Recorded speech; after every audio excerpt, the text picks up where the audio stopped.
guests. Thank you guys all for coming back to homecoming weekend, and specifically for coming back for the dedication of the memorial balcony in honor of Professor James E. Underwood. This probably a few months ago now was my pleasure of hearing from Kiskea and Rachel and Jackie Mandart, who couldn't be here this evening. They reached out with this idea, and I thought it was a great idea. And having done homecoming weekend for a long time, I was always familiar with the historical tours, and of course being a student of Professor Underwood. So I thought it was a great idea.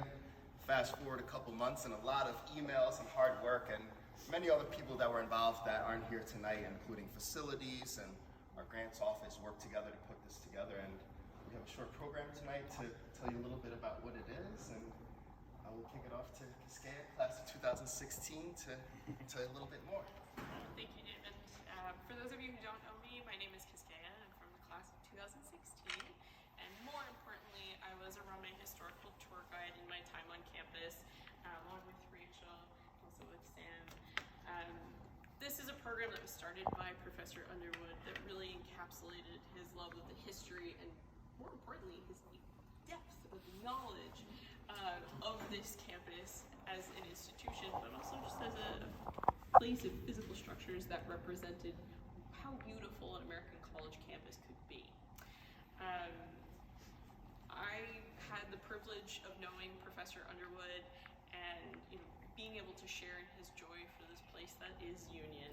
So I feel very privileged to have known him and to be here with all of you to share in his legacy. So thank you for coming. We're joined tonight not only by Professor Underwood's wife Jean and Professor Cliff Brown, as well as Dan Stewart, who this is a direct quote, was Professor Underwood's favorite all-around Union person. Easy. Oh, yeah. Easy. Oh, Not yeah. even a question. And also President Harris and Vice President Rob Parker, who are also joining us tonight to celebrate the memory and the legacy of Professor Underwood. So I will start off by just giving you a few words from Professor Brown, who knew Professor Underwood for 43 years. He told me from the time that he interviewed on campus up until Professor Underwood passed away, they were close friends and colleagues, and prepared some remarks to share with us. Yes, Jim was a very close friend, and he loved this campus, as evidenced by the formation of that group that you were representing here tonight. And he taught me an awful lot about the campus, but he really loved the bicentennial celebration of the campus, which he was so heavily involved with, and which led to the organization of these tours and the literature associated with it. And I can remember him sharing with me the proofs of it and all of that, and he was very, very proud of that, proud of the group he brought together to do these things, and he was very, very grateful for all of your hard work in all of these things. Very much interested in the campus and the details of the campus and the structure of the campus, and everything from Jackson's Gardens to the groves of trees to the buildings themselves, in terms of the actual painting color on some of them. And Jim liked to work quietly behind the scenes. He found that a lot more effective than going out with all sorts of pronouncements and everything else. And he was very effective at doing that. He got several buildings repainted quietly to make uniformity in the way in which the campus appears. He certainly was involved with trees. Everybody is familiar with the fact that he saved 2 or 3 acres of Jackson's Gardens when they were renovating Reber by making the road go up a little bit, so it went around and saved lots of tree space. Look around you. This is a pretty strong, solid color scheme, isn't it? Personally, I think it goes well. I think it looks very good. It was a close call. It was about to be mauve. I don't think that would have worked.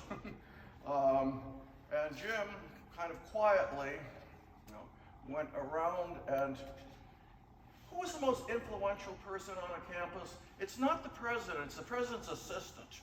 Keep that in mind, right?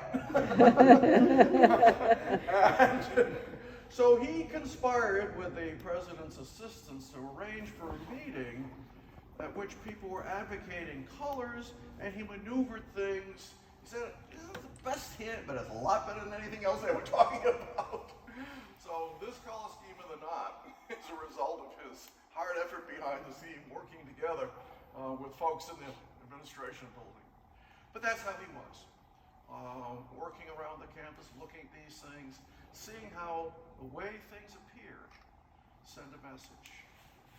And I will say this, the campus looks just so much better today than it did when I came here many, many years ago. Others worked at that as well.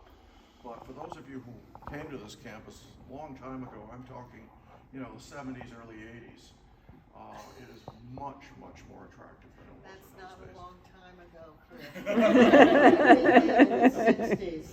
Well, I know. But in any event, Jim was a big player in seeing to it that that happened. Thank you.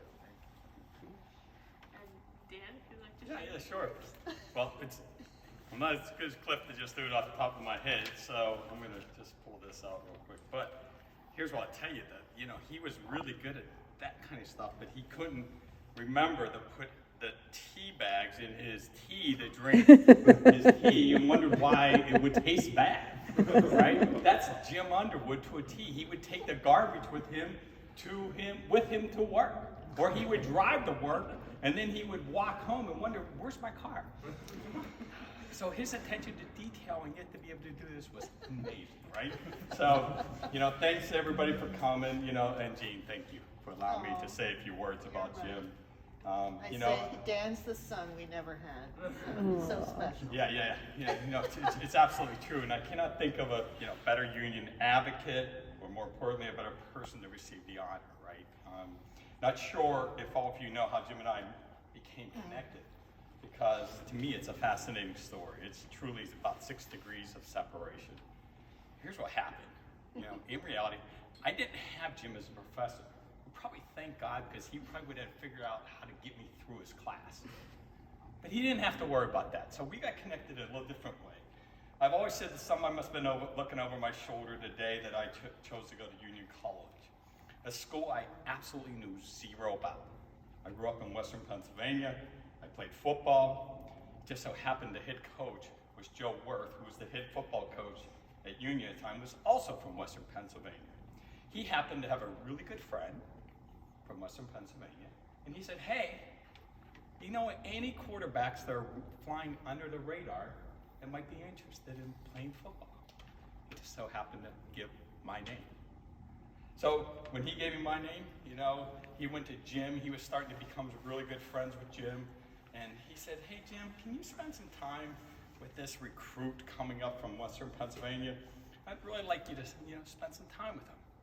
So Jim asked, "Hey, Joe, where's he from?" He goes, "He's from Irwin, PA." I think Jim almost fell off his chair, because believe it or not, Jim's from Irwin, PA. And his dad was still living in Irwin, PA at the time. So he then asked the name. He said, "What's the guy's name? What's the kid's name?" He says, "Last name's Stewart." He goes, "I went to school with the Stewart." Just so happened, he went to high school with my dad. So think about this. My brother delivered newspaper to Jim's dad for years. So we became connected, and it truly amazes me how we got connected, right? It allowed me to meet this most wonderful family. Jim and Jean became my home away from home, and I'm always grateful how they just took me into their lives. I mean, I can't thank them enough for everything they did. I always tell my wife, Marty, that before every Union football game, I would look for a couple people. I would look for my parents in the stand. There was another gentleman that would be walking around the field.